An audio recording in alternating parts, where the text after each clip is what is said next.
Technical civil के इस video में आप सभी का स्वागत है। आशा करता हूं कि आप और आपके परिवार वाले बिल्कुल सेफ और स्वस्थ होंगे। आज की इस वीडियो के अंदर हम एक बहुत ही छोटी सी लेकिन बहुत इंपॉर्टेंट टर्म को डिस्कस करने जा रहे हैं और वो है स्लेंडरनेस रेशियो ऑफ कॉलम।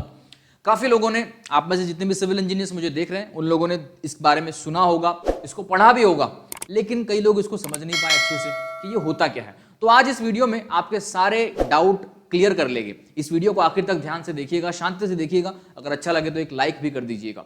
चलिए तो बात करते हैं कॉलम स्लेंडरनेस रेशियो के बारे में। देखिए, ये हमारे स्ट्रक्चर डिजाइनिंग में एक बहुत ही ज्यादा इंपॉर्टेंट रेशियो होता है, बहुत ही इंपॉर्टेंट पैरामीटर होता है, जिसे हर स्ट्रक्चर डिजाइनर को ध्यान रखना पड़ता है व्हाइल डिजाइनिंग द कॉलम। ठीक है, तो क्या है ये स्लेंडरनेस रेशियो, क्यों हमारे लिए इंपॉर्टेंस है, इससे हमें क्या पता चलता है, और ये जो सारे कंफ्यूजन हैं अब हम इस वीडियो में एक एक करके समझना शुरू करते हैं। सबसे पहले आपको बता दूं कि स्लेंडरनेस रेशियो होता क्या है।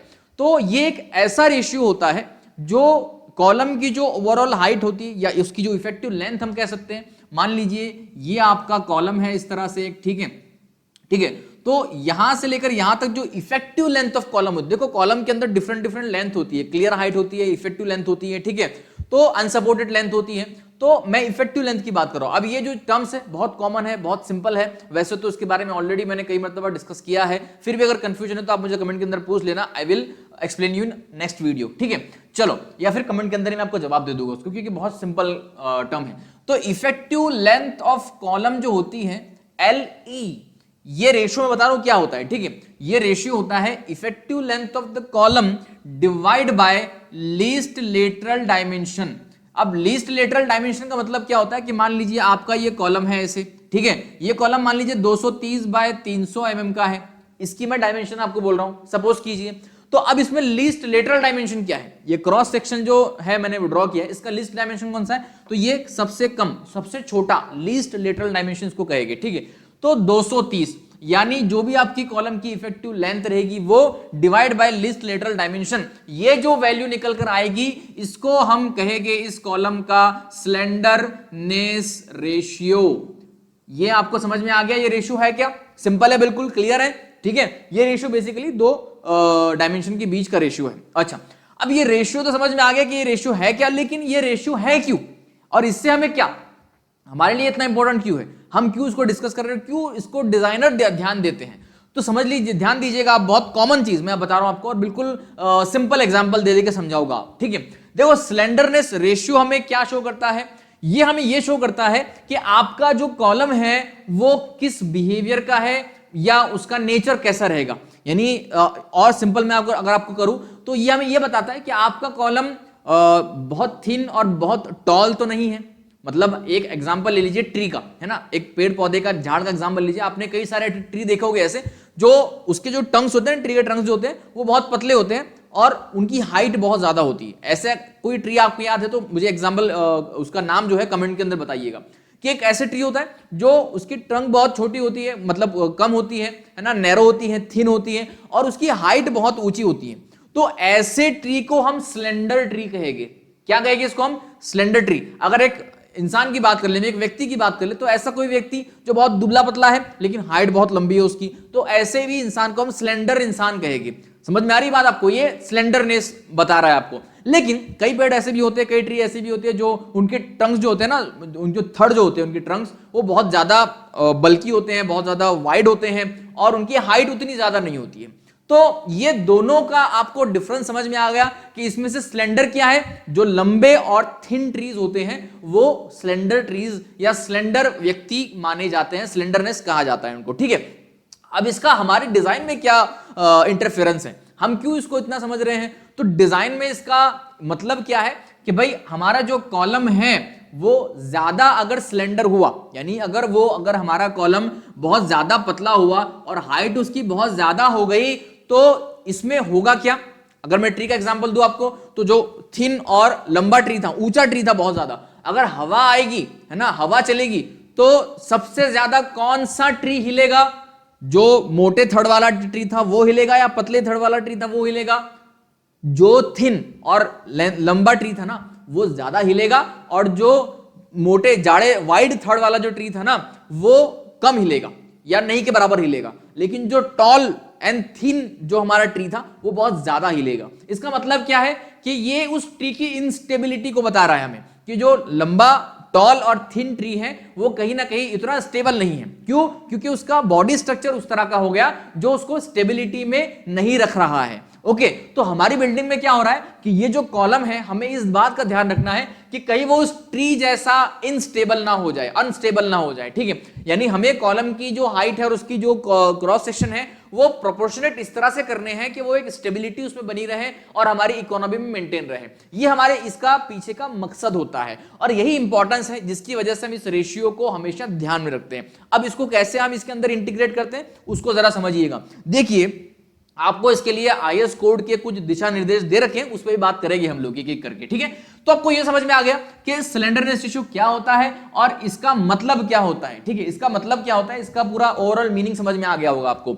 अब हमारे लिए इसको कैसे यूज कर रहे हैं और वो वैल्यूज कोई होती है उसकी, उस पर बात करेंगे। ठीक है, चलिए, तो अभी हमें आईएस कोड क्या कहता है मैं थोड़ा इसको क्लियर कर लेता हूं। आईएस कोड IS 45, देखो स्लेंडरनेस कॉलम के अंदर जो होती है वो स्टील कॉलम में भी होती है, आरसीसी कॉलम में भी होती है। ठीक है, दोनों कॉलम के अंदर स्लेंडरनेस होती है।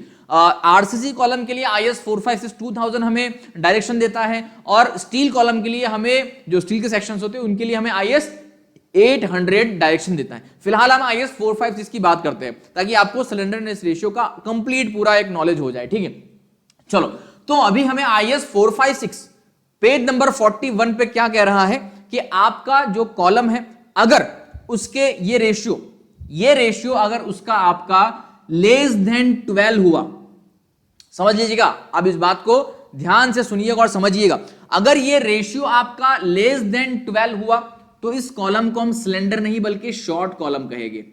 इस कॉलम को हम क्या कहेंगे? Short column. मैं आपको एग्जांपल से समझाता हूं। मान लीजिए कि आपका ये जो इफेक्टिव लेंथ है वो हमारा 3000 mm का है, यानी 3 मीटर की आपकी बिल्डिंग हाइट है। लेट सपोज आपकी फ्लोर हाइट वो 3000 mm की है, या सॉरी फ्लोर हाइट नहीं बल्कि कॉलम की जो इफेक्टिव हाइट है, इफेक्टिव लेंथ है कॉलम की, वो 3000 mm की है। ठीक है, और हमारा जो कॉलम डायमेंशन है, लीस्ट लेटरल डायमेंशन जो कॉलम का था, ठीक है, लीस्ट लेटरल डायमेंशन जो कॉलम, मान लीजिए हमारा 300 बाय 400 का कॉलम है ये, लेट सपोज मैं एग्जांपल ले रहा हूं। ठीक है, तो हमारा लीस्ट लेटरल डायमेंशन 300 हो गया, तो इसको डिवाइड बाय 300 कर दिया मैंने। ठीक है, तो ये कितनी वैल्यू हो गई हमारी? ये वैल्यू हमारी आ जाएगी हमारे पास कितनी? 10। ठीक है, अब ये लेस देन 12 हो गई। ठीक है, ये वैल्यू लेस देन 12, इसका मतलब आईएस कोड हमें क्या कहता है कि ये आपका ये शॉर्ट कॉलम है। ये कौन सा कॉलम है हमारे पास? ये हमारा शॉर्ट कॉलम है, ध्यान दीजिएगा। ठीक है, अब ये स्लेंडर कॉलम नहीं है। ठीक है, अब दूसरी बात, एग्जांपल लेते हैं कि मान लीजिए आपकी जो हाइट है वो एज इट इज है, आपकी हाइट ऑफ कॉलम या इफेक्टिव लेंथ ऑफ कॉलम उतनी है, बिल्डिंग का फ्लोर टू फ्लोर हाइट उतना ही है, लेकिन आपका कॉलम जो है वो 300 बाय 400 की जगह 230 बाय 300 का है।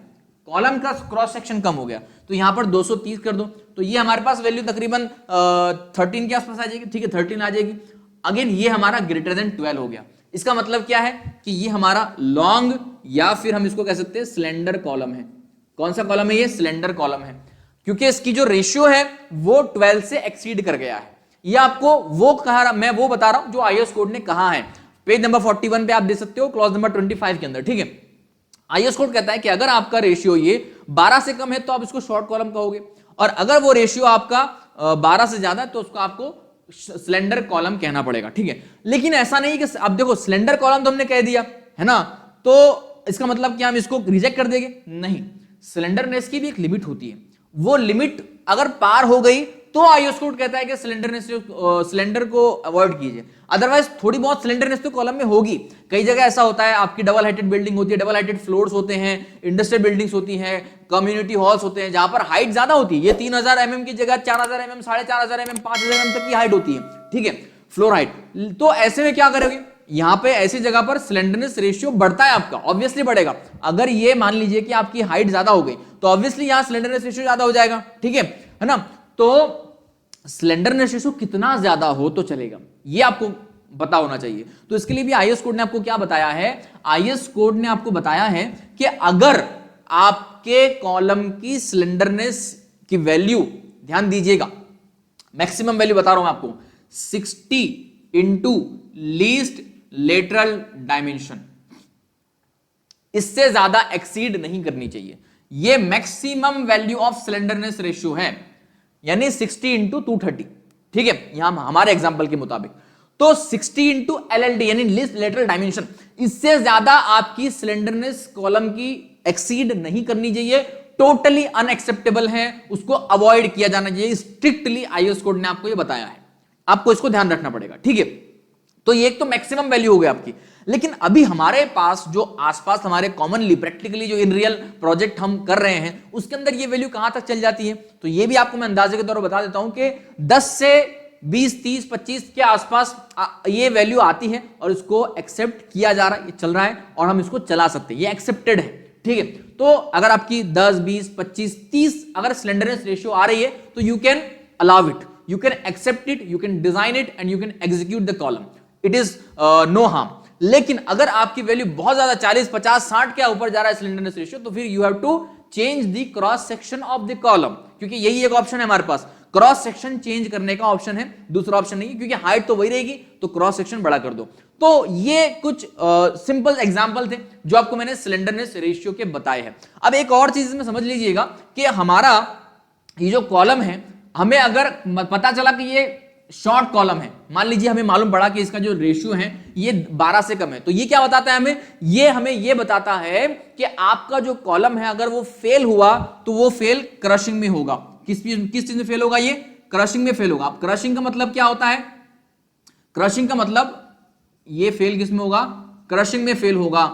अब क्रशिंग का मतलब क्या होता है कि यहां पर सीधे एक्सियल फोर्स लगेगा और ये कॉलम दबेगा और ये क्रश होगा और फिर फेल होगा, यानी ये बकल नहीं होगा। बकल का मतलब समझ रहे आप, बकल का मतलब ये कॉलम पूरा इस तरह से बैंड हो गया, ठीक है, तो ये बकल नहीं होगा। अगर आपका स्लेंडरनेस रेशियो कम है तो ये बकल नहीं होगा, ये क्रश होगा, है ना। और क्रशिंग स्ट्रेंथ हमारे इसके प्रोवाइड करनी पड़ेगी। अगर हम एक शॉर्ट कॉलम को डिजाइन कर रहे हैं, अगर हमें पता चला कि हमारा कॉलम का स्लेंडरनेस रेशियो लेस देन 12 है, तो we have to design the column against the crushing, ठीक है। क्रशिंग में कॉलम मजबूत कैसे हो, उसका क्रॉस सेक्शन, उसका रेनफोर्समेंट, वो इसके अकॉर्डिंग हमें डिसाइड करना पड़ेगा एक डिजाइनर को, ठीक है। लेकिन वहीं पर अगर हमें यह पता चले कि हमारा कॉलम सिलेंडर है ना, हमारा अगर वैल्यू कोई 13 आ रही है, 15 आ रही है, 17 आ रही है, 20 आ रही है, 25 आ रही है, तो what we have to do और what we know from this value, we know कि हमें यह मालूम पड़ता है कि भाई ये जो कॉलम है ये क्रशिंग में नहीं बल्कि बकलिंग में फेल होगा। बकलिंग में फेल क्यों होगा, क्योंकि कॉलम लॉन्ग कॉलम हो गया, कॉलम की हाइट ज्यादा हो गई, तो जब भी लोड आएगा ये कॉलम बकल होगा, ये कॉलम बैंड होगा, ठीक है, ऐसे तो बकल होगा। तो अब हमें इसको डिजाइन कैसे करनी पड़ेगी, बकलिंग को रेजिस्ट करने के लिए इसकी डिजाइन करनी पड़ेगी। बात समझ में आ रही है, क्लियर, ठीक है।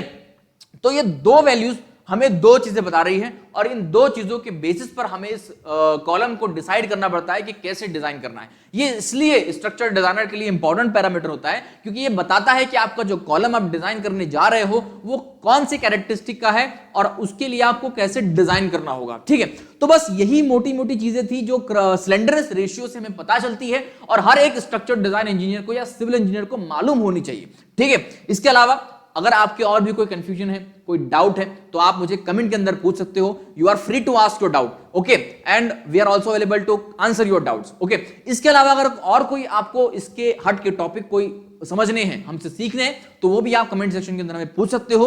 We are preparing your topics and contents as per your requirement and your demand, okay. तो जो भी आपकी जरूरतें हैं हम उसको फुलफिल करने की पूरी कोशिश कर रहे हैं। आप अपने टॉपिक्स कमेंट के अंदर लिख सकते हो, हम उस पर गौर करेंगे, उस पर बात करेंगे और वीडियो की बनाने की कोशिश करेंगे, ठीक है। चलो, तो आज के इस वीडियो में इतना ही रखते हैं। उम्मीद करता हूं कि स्लेंडरनेस रेशियो ऑफ कॉलम आप लोगों को अच्छे से समझ में आ गया होगा। सिंपल और साधारण भाषा में मैंने समझाया है, मुझे उम्मीद है कि आपको सिंपली इसको समझने में कोई ज्यादा मुश्किल नहीं होगा, आसानी हुई होगी, ठीक है। चलिए, तो इस वीडियो को फिर यहीं पर समाप्त करते हैं। अगले वीडियो में किसी और अच्छे से टॉपिक के साथ आपके साथ दोबारा मुलाकात होगी। तब तक के लिए आप अपना और अपनों का पूरा ख्याल रखिएगा और टेक्निकल सिविल के साथ इसी तरह बने रहिएगा। और हाँ, जाते जाते हमारे इस वीडियो को एक लाइक जरूर कर दीजिएगा और हमारे चैनल को सब्सक्राइब भी कर लीजिएगा। मिलते हैं अगले वीडियो में, धन्यवाद।